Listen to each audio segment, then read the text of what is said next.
How are you? This is Oliver Fernandez with The Imperfect Entrepreneur. And last week I went to Syracuse and I spoke to the graduating class, engineering class. And I want to share my top 3 takeaways for when things are getting tough in your current situation, why you shouldn't quit. So another cool thing was my son's birthday was yesterday, and we got an opportunity to spend some time with both the kids and, eat cake, and they love cake. I'm not a big sweets person, but my wife is a really big sweets person. If she could have dessert with every meal, she would. But like my kids loved it, and it was so cool to just see their smiles on their faces. And then, we gave them like 1 or 2 little presents, and I didn't realize how the older sister would react to the younger brother, because we have a daughter who's 3 and a son now who's just turned 1, how she would react to him getting presents for his birthday, and her not having presents for her birthday, because obviously it was his birthday, not her birthday. So it was cool. It was a good, interesting learning experience, and we got some parenting stuff to work on. All right, cool. So last week was awesome because we had an opportunity. When I say we, it was both myself and my marketing guy, Scott. We went up to Syracuse and we spoke to the graduating engineering class. They had a big program for what to do, once you graduate and the next steps after Syracuse and all that stuff. And we were the speaker, and before we went to do the speaking, I went back to the football arena and had an opportunity to meet with our old strength and conditioning coach. And that was a really interesting experience, because when I was there, I went to Syracuse as a walk-on. And if you don't know what a walk-on is, it's basically you don't get a scholarship and you're literally at the bottom of the bottom, and you're basically paying for your own way / trying to prove that you can hang with the big boys, right? And I got there and I didn't even really know what I signed up for. It's cool to say I want to play Division I football.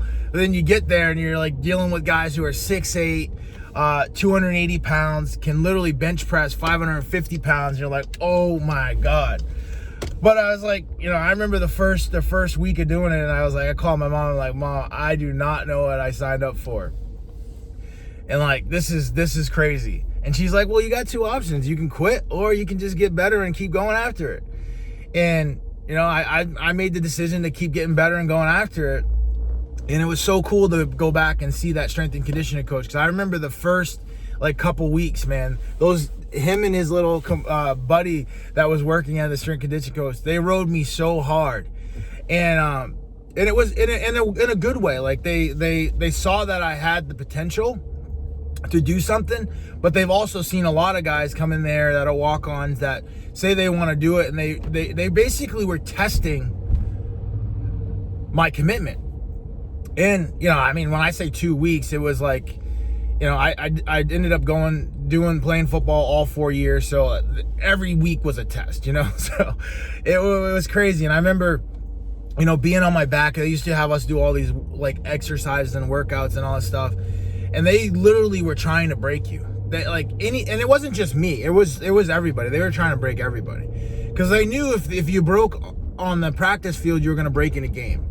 And they were toughening the mindset. They were toughening our spirit. They were toughening what we thought we could do, and then they were pushing that to they knew what we could do. And having that experience and having that opportunity has paid dividends in my entrepreneur career, business career, my professional career. And that's bled into my financial career and personal career. And the reason why it's paid dividends is because this game is always testing you.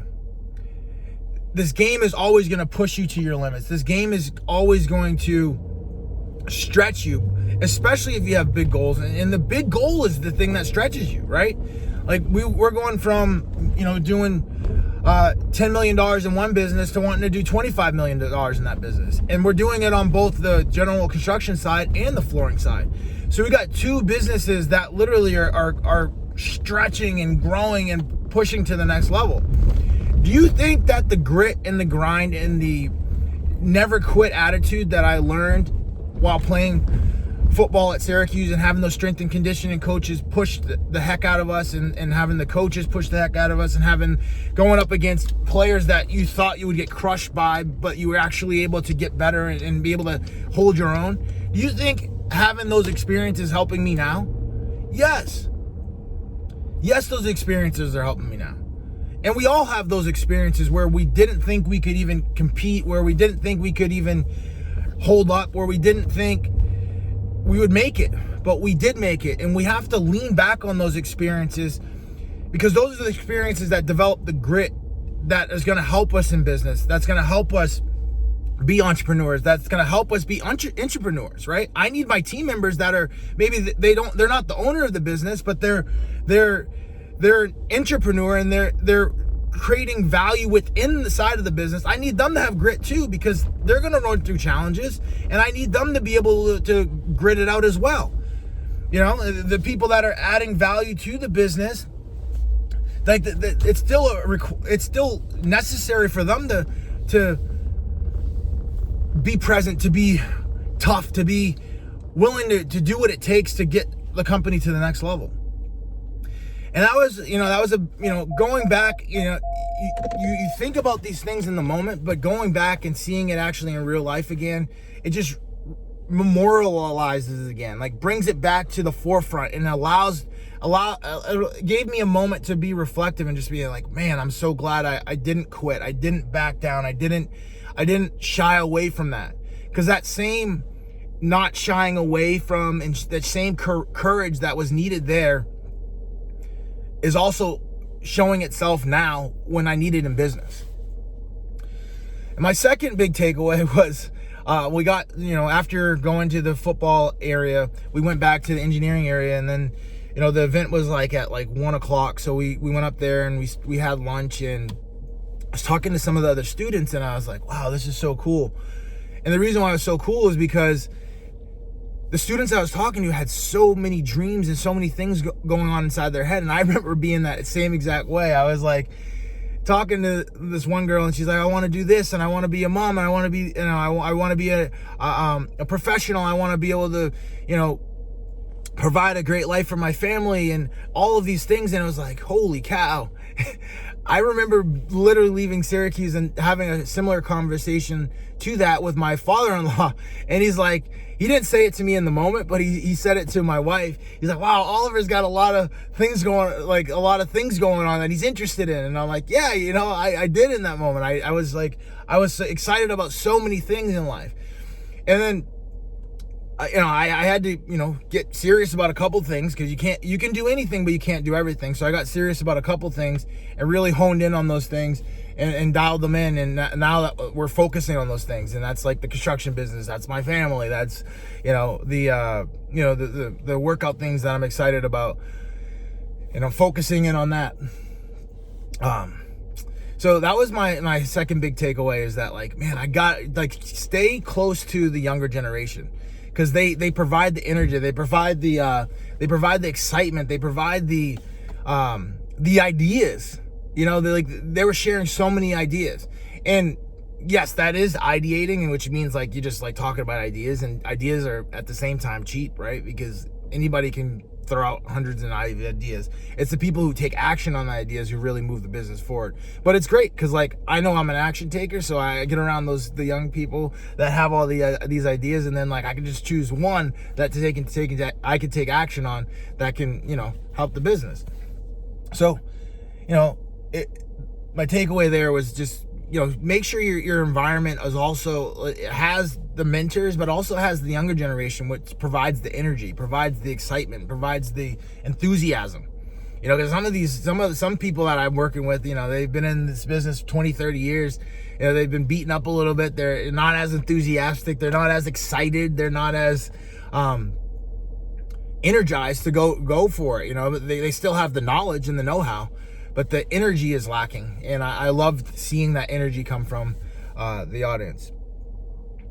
And my third big takeaway is while I was there, I was sharing all these stories about how entrepreneurship, or how the thing they wanted me to talk about mainly was networking. So I shared how networking has been influential in my entrepreneurial journey.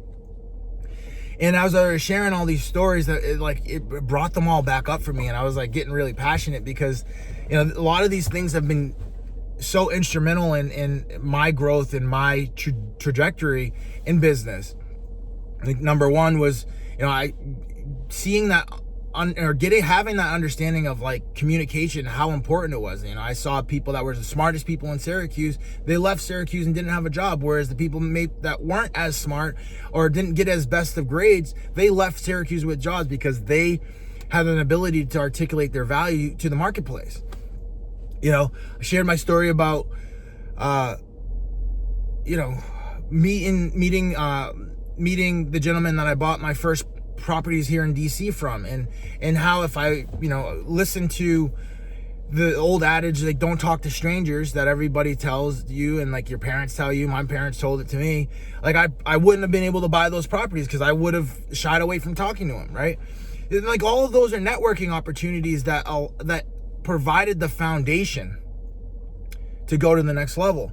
So it was so cool being able to share those experiences and start to build relationships with the people at Syracuse and the new graduates of Syracuse, and how my story could relate to their story if they continue to build relationships.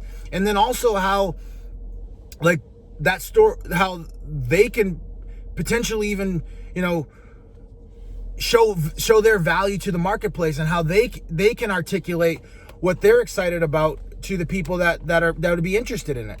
So it's just like exciting to get back in that environment, because like, I know that in the bigger that McKinsey gets, and the dreams that McKinsey has, and the goals and the targets that McKinsey has, we're gonna need people to help fill those voids that we're gonna have in the business, right? Because you can't go from 10 million to 25 million and not have need additional people, right?